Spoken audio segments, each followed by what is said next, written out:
Hi guys, welcome back to my Priyanka YouTube channel. তো তোমরা সবাই কেমন আছো? আজ যাবো আমরা মিশনে। তো অনেক দিন হয়ে গেছে মতুয়া মিশনে আমরা যাইনি। তো মতুয়া মিশন আমাদের বাড়ির খুব কাছে, তো আমাদের পাড়ারই মিশন বলতে গেলে হয়।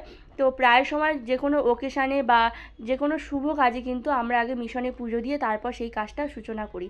তো এখানে দেখো মাম্মামকে নিয়ে মা, আমি, কাকিমা, বনু সবাই মিলে রেডি সেডি হয়ে চলে গেলাম মিশনে। আর মিশনে ঢোকার সাথে সাথে দেখো মাম্মাম প্রণাম করতে শুরু করে দিয়েছে।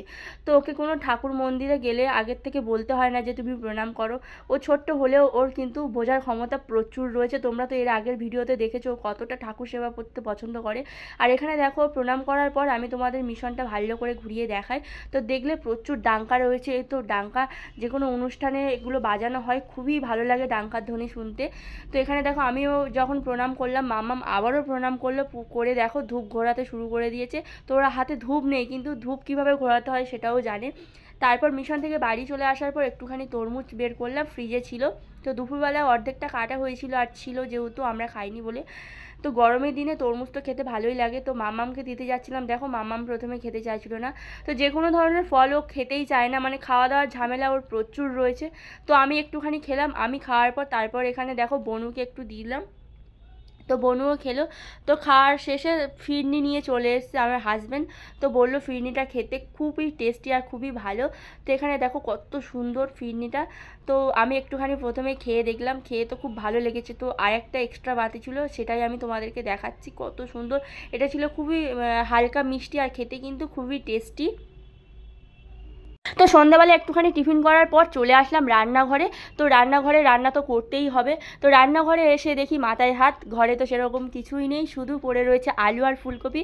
তো আলু আর ফুলকপি দিয়ে কি বানানো যায় সেটাই ভাবতে ভাবতে চটজলদি বানিয়ে ফেললাম আলু ফুলকপি নিরামিষ রেজালা।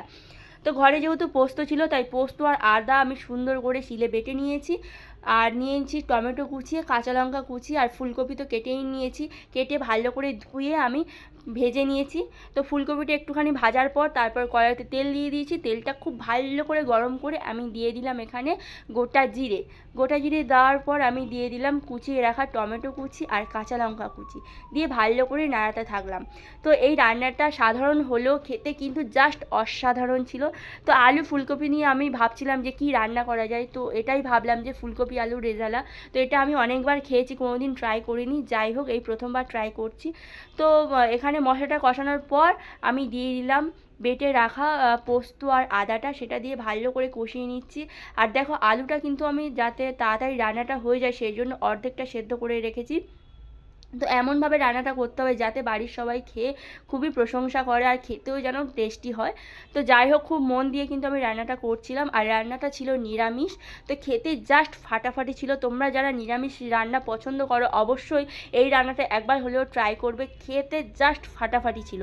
গরম গরম ভাত বা রুটির সাথে এই রেসিপিটা দারুণ লাগে। তো যাই হোক আলুটা আমি ভালো করে মশলার সাথে কষিয়ে দিয়ে দিলাম ভেজে রাখা ফুলকপিগুলো, দিয়ে তারপর পরিমাণ মতো দিয়ে দিলাম লবণ, দিয়ে ভালো করে কষাতে থাকলাম। তারপর দিয়ে দিলাম একটুখানি কাশ্মীরি লঙ্কার গুঁড়ো যাতে একটুখানি তরকারির কালারটা সুন্দর আসে। আর তারপর দিয়ে দিলাম জিরের গুঁড়ো। তো তোমরা বাটা জিরেও দিতে পারো, আমি যেহেতু কাঁচা জিরে এটা রোদে ভালো করে গরম করে গুঁড়িয়ে রেখেছিলাম তো সেটাই দিলাম।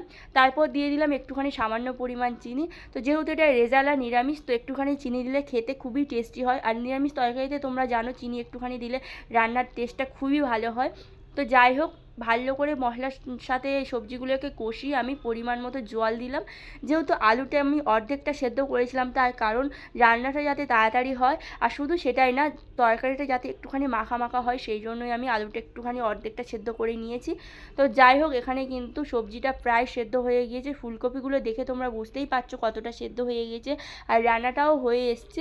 তো গরম গরম ভাত বা রুটির সাথে যার সাথে খাও না কেন এই রেসিপিটা জাস্ট অসাধারণ লাগবে। তোমাদেরকে বলছি বন্ধুরা একবার হলেও এই নিরামিষ রেসিপিটি বাড়িতে ট্রাই করে দেখবে, খেতে কিন্তু দুর্দান্ত ছিল। ভিডিওটা কেমন লাগলো অবশ্যই কমেন্ট সেকশানে কমেন্ট করে জানাবে।